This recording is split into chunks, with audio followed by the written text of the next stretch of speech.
Welcome to The Backstory, a program from the North Dakota News Cooperative that takes an in-depth look at the stories we're reporting for you. I'm Sabrina Halvorson, CEO of the North Dakota News Cooperative.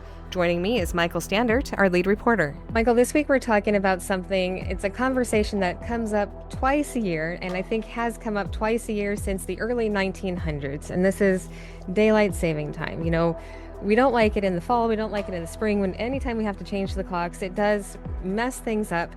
And so there's a push now to put the nation into permanent daylight saving times. And you really took the time to look into this to see what this would mean for North Dakota. And I have to tell you, before you and I started talking about it, it didn't occur to me how different it would be for us here than for nearly every other state.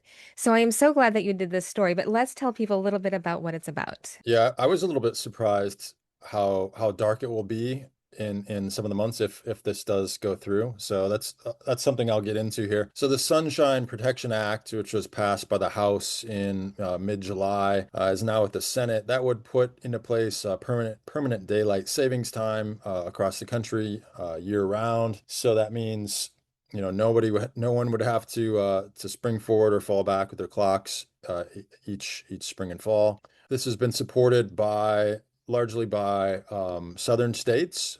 Arizona has standard time year round, and some other states wanted daylight savings time, and it's supported by a lot of people in the South, but it's not really been discussed too widely about the effects it would have across the northern border, which, from looking at these different charts and things I've looked at, it's going to be pretty dramatic for North Dakota if it does go through. So, I mean, I can look at one chart here. I mean, with permanent standard time, there's about, 70 to 80 days with a sunrise after 8 in the morning. But if you go to permanent daylight savings time, that's for Bismarck, sorry. If you go to permanent daylight savings time, there would probably be about 150 to 140 days of a post 8 in the morning sunrise, which is quite a big jump. So many people I spoke with for this, the biggest issue for them was, how is this going to affect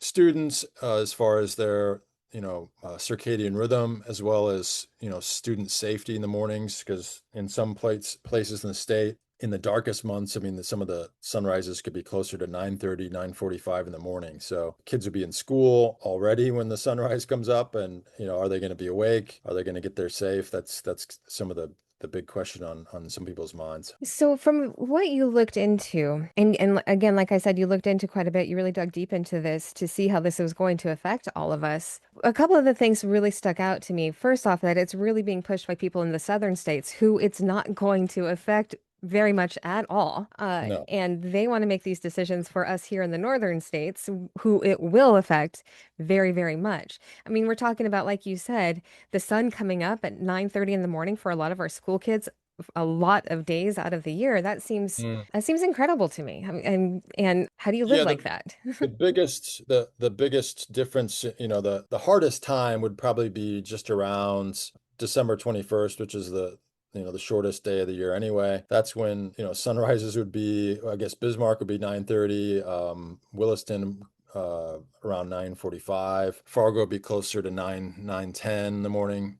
And that would kind of stretch for a few weeks. I mean, some people might say, oh, it's a Christmas break. That's not a big deal. But still, on the other sides of that, you're going to have pretty dark mornings for, most of December into, late November, and then all of January, probably into February. So, in some areas, they've started to have kids go to school later, just because, a lot of our sunrises in the winter months are late anyway.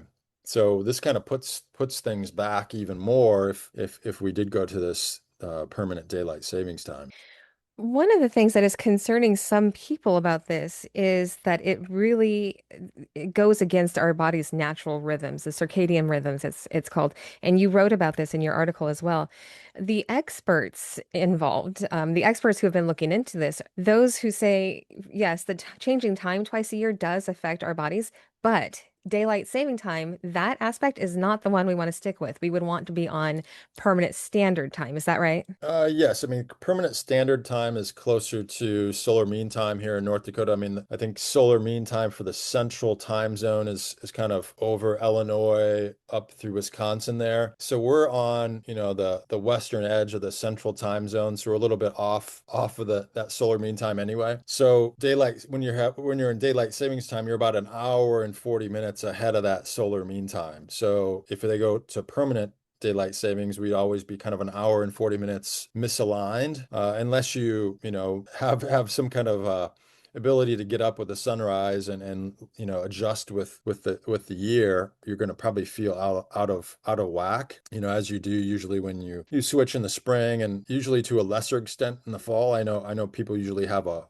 harder time with the spring ahead change, and that's because you're more out of the circadian alignment. So what about sunset? I know one of the things that's always been hard for me here in North Dakota, and like you, I'm a transplant, so I was not raised with these hours, but Yeah. sunset has always affected me because, especially in the summer times here, it stays light for so long.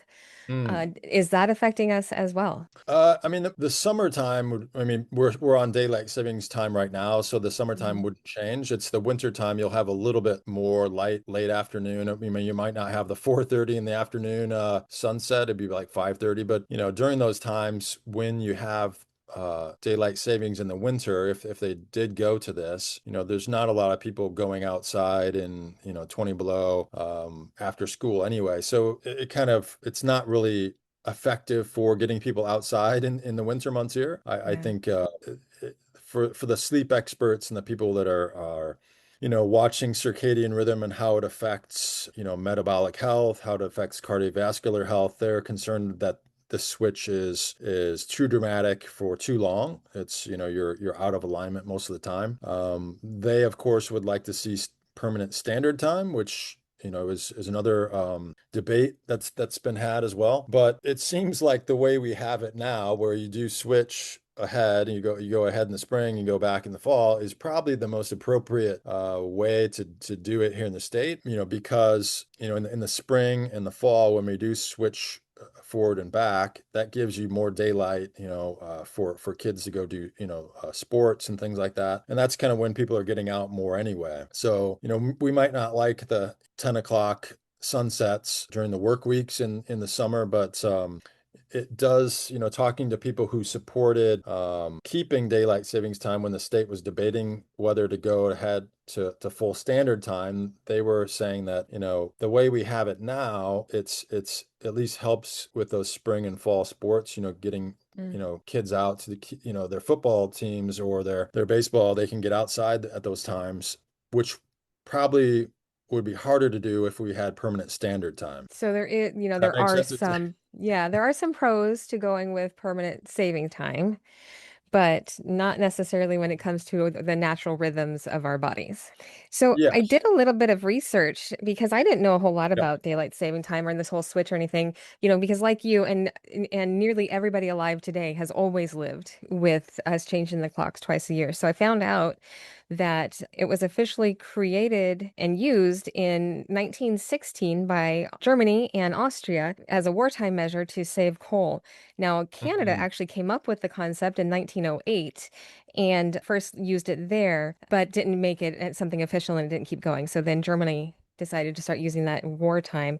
The United States adopted it in 1918, again to conserve fuel for the war effort.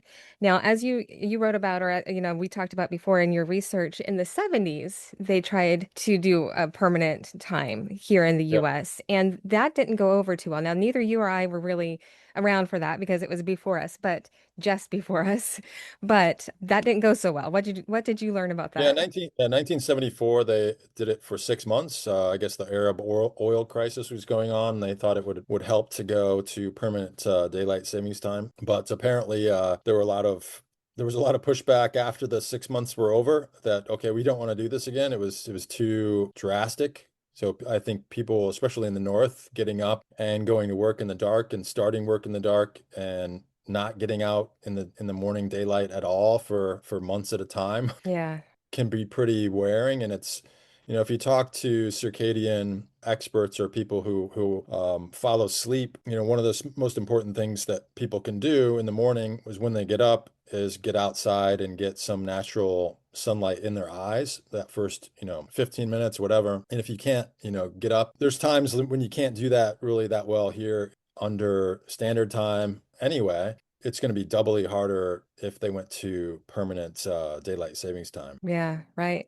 I was actually born in Alaska, and we moved before I would have any memories of this. But my parents used to tell me stories about how hard it was to live in the dark because in Alaska you live in the dark, for a big chunk of the year, and I Mm, can't imagine having to, drive off to work at 9 o'clock in the morning and having it still be nighttime, essentially. That to yeah. me does not. That just I don't like the idea of that. Yeah, if this goes through, I mean, it's going to be probably a dramatic change for some people. I mean, I've become very interested in some of these like circadian rhythms since moving here because I lived in a place with a lot of sunlight for a while. Yep. So it's become important to me to get out and get sunlight in the morning as much as possible, just to be regulated and try to be as healthy as possible. Yes, me too. I absolutely understand that. So when I was looking into it, I learned that at one time there was about 140 countries that used the daylight saving time, and it's now dropped down to 70. So about half the countries Mm. have stopped doing the switch. Yeah. I didn't look further to that to see if they're on permanent standard or permanent daylight or saving time, but Mm. about 70 countries stopped changing the time throughout the year and are on one set time. 70 countries have always continued to do it. So it's not unheard of by any means for a country to stop using the time switch semi-annually.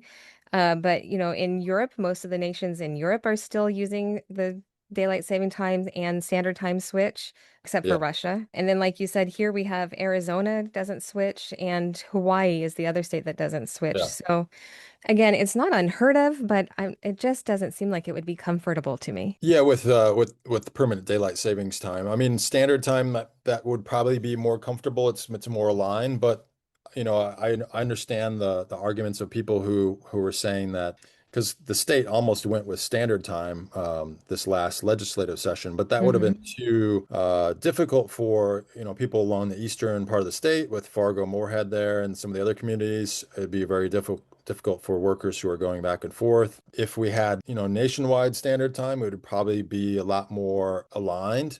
But still, that would, for kids' sports in the early spring and the late fall, that would make things a little bit more problematic. Games and practices would have to be a lot earlier. I mean, there's a lot that could be done to arrange things differently. I mean, Yeah. if you went to permanent daylight savings time, it's like, okay, maybe start school and start work an hour later and have people have their own schedules more aligned with the sunrise. I don't know. I mean, Yeah. the other thing in speaking with some people and looking at some information, we're so far on the western side of the central time zone that in some parts of the state it might make more sense to be on mountain time. So if they did put permanent daylight savings time, would that move some counties in the state to go to mountain time? That's another potential issue that might arise at some point. Yeah.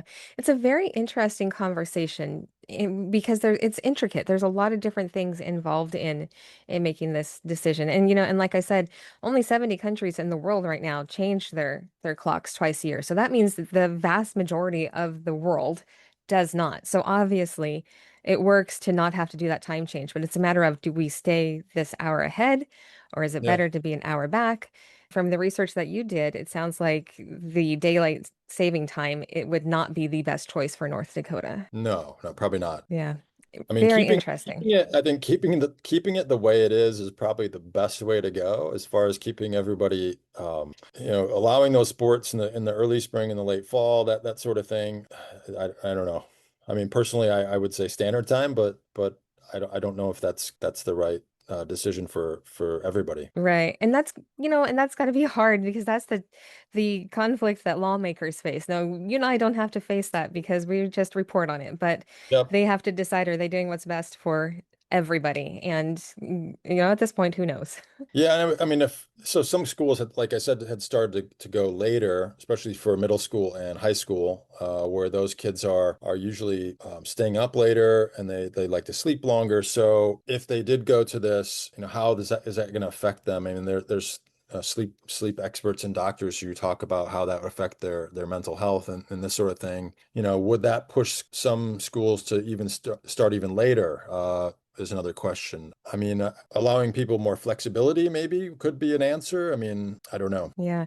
Yeah, the mental health considerations too. Mental health, and then also there's some big physical health considerations. I was reading about an increase in heart attacks when we change the clocks. Like you said, in the spring, it tends to be harder on people. So there's a lot to consider. I'm kind of glad that we don't have to make this decision. We just have to keep reporting on it. Yeah, no, and I mean, from what I understand, it's not just this changing the clocks that affects it. It's more the misalignment over time. So, if we might see more cases of cardiovascular events over time with daylight savings being permanent, because especially in the winter, if you're getting up an hour before you really should be getting up, that causes stress in the body, and you're not getting sunlight and this sort of thing, and that does have effects because throughout much of human history, whether we were hunter gatherers or whether we were farmers, I mean, we weren't really looking at a clock. We weren't looking at we were looking at the sunlight. So we were up daybreak and up when the sun was up, and it's kind of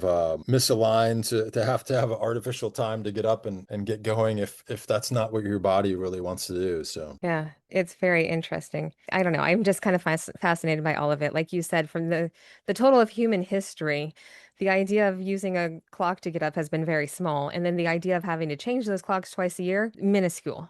yeah. So it does mess with our natural rhythms, and Yeah. hopefully all of that is being considered. Yeah, as far as I understand from looking at some of the national coverage, I mean it's awaiting a vote in the Senate, but from what I understand, there's been a lot of pushback so far in the Senate, so it may Mhm. not actually go through. Yeah. Or we could see more debate about switching it to standard time. That could be another possibility. And then that would, launch a whole other series of debates because, I mean, here in North Dakota, sunrises would be closer to 4:30 in the morning in some days of the summer. So I think some people might not like that. I'm not sure I like that any better. But I mean, I lived in Denmark in June of what, 2001. And that's like when it's like totally sunlight most of the time. And it was, you have your blackout curtains and you still get some sunlight going Hmm. through at 4 in the morning. It's Yeah. interesting to try to adjust to that too. Yeah. Yeah. My mom used to talk about putting tinfoil on the windows in Alaska to get a little bit of Mhm. darkness. Otherwise, us kids would not go to sleep. So I Yes. hope we don't have to start living like that. Yep. All right. Well, thank you, Michael. And you can read that full article and get all the details on our website at newscoopnd.org. For the North Dakota News Cooperative, I'm Sabrina Halvorson. This has been The Backstory.